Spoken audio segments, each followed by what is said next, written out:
نمل اورنگزیب کے آدھے چہرے پہ بھی فوم تھا، گال پہ کوئی کٹ لگا تھا جس کو صاف کرنے کے لیے ٹیشو لینے نیچے جھکے تھے۔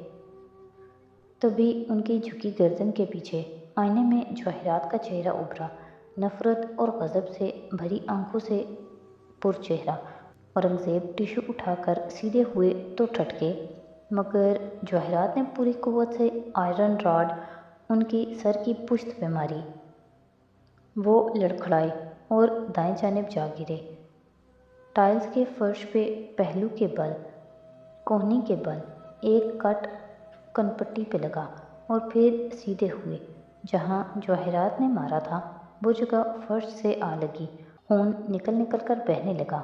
جواہرات ہاتھ میں آئرن راڈ پکڑے انہی نظروں سے انہیں دیکھ رہی تھی اور وہ اس کے قدموں کے پاس بے یقین سے گرے پڑے تھے۔ جا ہوا الفاظ اٹک اٹک کر نکلے۔ درد سے بولنے کی کوشش کی، اپنا ہاتھ اٹھا کر بڑھانا چاہا کہ وہ ان کو تھام کر اٹھائے، مگر وہ چوکھٹ پہ کھڑی رہیں، لب بھینچے شعلہ بار نظروں سے انہیں دیکھتی۔ غریبی میں اور امیری میں، بیماری میں اور صحت میں ہم ساتھ رہیں گے، حتیٰ کہ موت ہم کو جدا کرے گی۔ اور وہ ان کے ساتھ ہی کھڑی تھی، مگر موت ابھی جدا کرنے نہیں آ رہی تھی۔ گہرے گہرے سانس لیتے اورنگزیب کا خون نکلنا رک گیا تھا۔ چوٹ شدید تھی مگر جان لیوا نہیں۔ انہوں نے ہتھیلی کے بل اٹھنے کی کوشش کی۔ جواہرات چونکی، پھر فوراً پیچھے ہوئی، واپس کمرے میں آئی، صوفے پہ رکھا کشن اٹھایا، واپس اورنگزیب تک آئی۔ وہ اٹھنے کی ناکام کوشش اور تکلیف کے احساس سے ہانپنے لگے تھے۔ ان کے سر کے قریب وہ گھٹنوں کے بل بیٹھی اور کشن ہاتھ میں پکڑے ان کے اوپر جھکی۔ مجھے تمہارے ساتھ یہ بہت پہلے کرنا چاہیے تھا۔ کشن اورنگزیب کے منہ پہ جما کر دبایا، یوں کہ آنکھیں کشن سے باہر تھیں اور ان آنکھوں میں بے پناہ بے یقینی امڈ آئی۔ وہ بے اختیار اپنے بے جان ہاتھوں سے ان کی انگلیاں ہٹانے کی کوشش کرنے لگے۔ چیخیں، آوازیں، سب کشن کے اندر دب گیا۔ وہ چہرہ ان کے کان کے قریب کیے کہہ رہی تھی، کیا تم جانتے ہو میں نے اور ہاشم نے تمہارے لیے کیا کچھ کیا؟ ہولے سے کہتے اس نے کشن مزید زور سے دبایا۔ مزاحمت کرتے اورنگزیب نے اس کے ہاتھ پکڑے، پاؤں ادھر ادھر مار رہے تھے۔ ہم نے وہ کیا تھا جس کا الزام فارس کو لینا پڑا۔ ہاشم نے مروایا تھا ان دو لوگوں کو۔ کیا تم نے سنا؟ تمہارا بھانجا بے گناہ تھا۔ کیا تم نے سنا؟ ہاشم نے کیا تھا یہ سب اور میں بھی اس میں شامل تھی۔ کیا تم نے سنا؟ اورنگزیب کے پاؤں ساکت ہو گئے تھے۔ جواہرات کے ہاتھوں کو ہٹاتے ہاتھ بھی ٹھہر گئے تھے۔ جواہرات نے چہرہ اٹھا کر دیکھا۔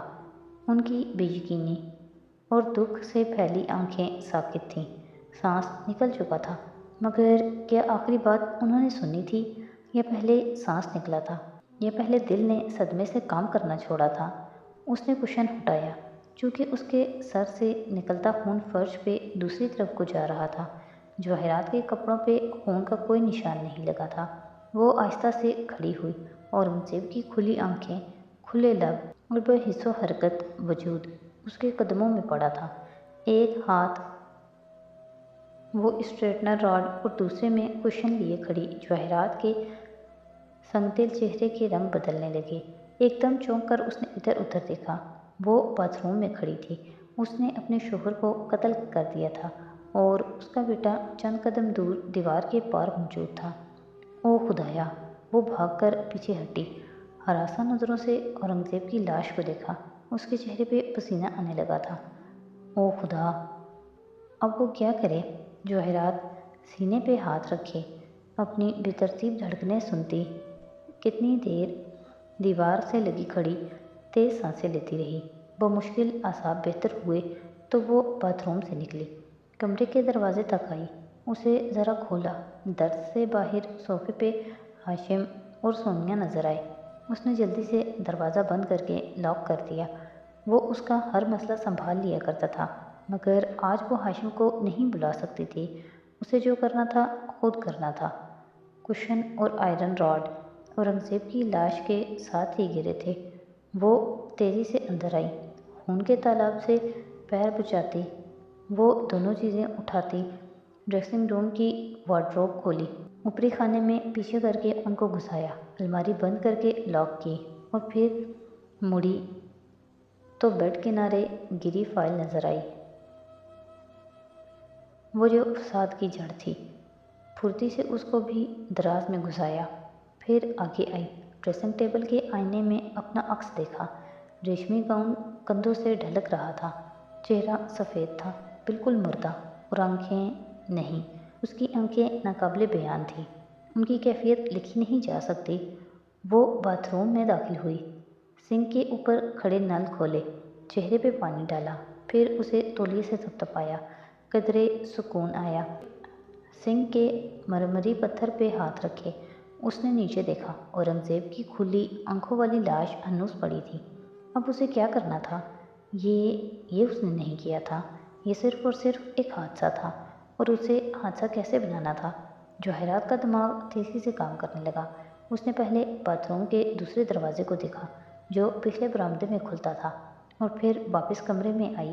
کمرے کا بھی ایک دروازہ پچھلے برآمدے میں کھلتا تھا۔ جواہرات نے اس دروازے کی چٹکنی گرا دی اور پھر سے باتھ روم میں آئی، دروازہ اندر سے بند کیا۔ یہ اس طرح اورنگزیب نے لاک کیا ہوگا، پھر وہ شیو بنانے لگے ہوں گے۔ اس نے بڑبڑاتے ہوئے شیو کے سامان کو سنک کے سلیب پہ پھیلایا۔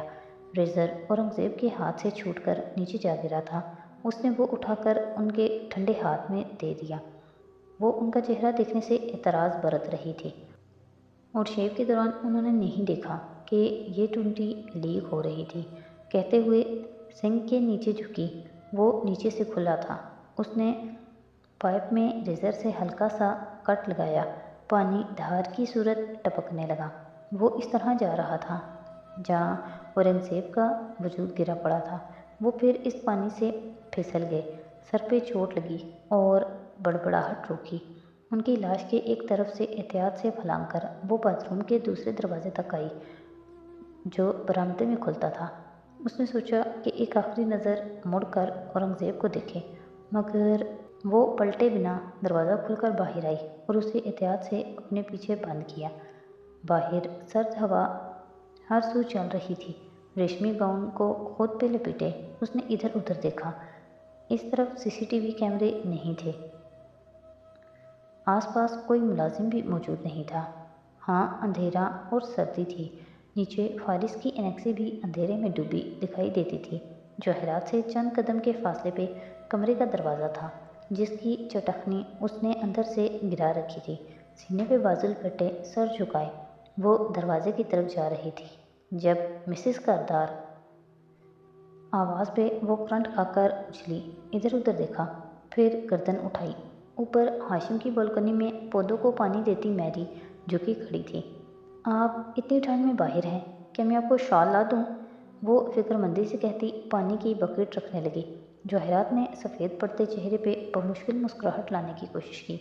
نہیں، میں اندر جا رہی ہوں، یہ پودے دیکھنے آئی تھی۔ برآمدے میں قطار میں رکھے پودوں کی طرف اشارہ کیا، خواہ مخواہ کی وضاحت۔ میں نے ان کو وقت پہ پانی دے دیا تھا۔ اوکے، تم ایسا کرو، اورنگزیب کے لیے کافی بنا دو، وہ ابھی شاور لیں گے، سو 15-20 منٹ تک لے آنا۔ اور پھر بدقت مسکرائی، سانس ابھی تک اٹکا تھا۔ میری نے اثبات میں سر ہلا دیا۔ اورنگزیب صرف اس کے ہاتھ کی کافی پیتے تھے۔ جواہرات کمرے کا دروازہ کھول کر اندر آئی اور پھر پشت دیوار سے لگا کر آنکھیں بند کیے گہری سانس لینے لگی۔ میری نے کچھ نہیں دیکھا، میری نے کچھ نہیں دیکھا، اس نے خود کو تسلی دی۔ پھر ڈریسنگ ٹیبل کی طرف آئی، اسٹول پہ بیٹھی، اسفنج اٹھایا، چہرے پہ پاؤڈر کیا، آنکھوں میں مسکارا اور ہونٹوں پہ ہلکی سی لپسٹک۔ مسکرانے کی کوشش کی۔ کیا وہ بہتر لگ رہی تھی یا اس کی آنکھیں ابھی تک کھوکھلی دکھ رہی تھیں؟ گاؤن کی ڈوری کسی اور موبائل اٹھائے وہ باہر نکلی۔ ہاشم اور سونیا بدستور اسی طرح بیٹھے تھے، ٹی وی چل رہا تھا۔ ہاشم، میرا جی میل نہیں کام کر رہا، کیا تم اسے فکس کر دو گے؟ موبائل فکر مندی سے کہتے اس کی طرف بڑھایا۔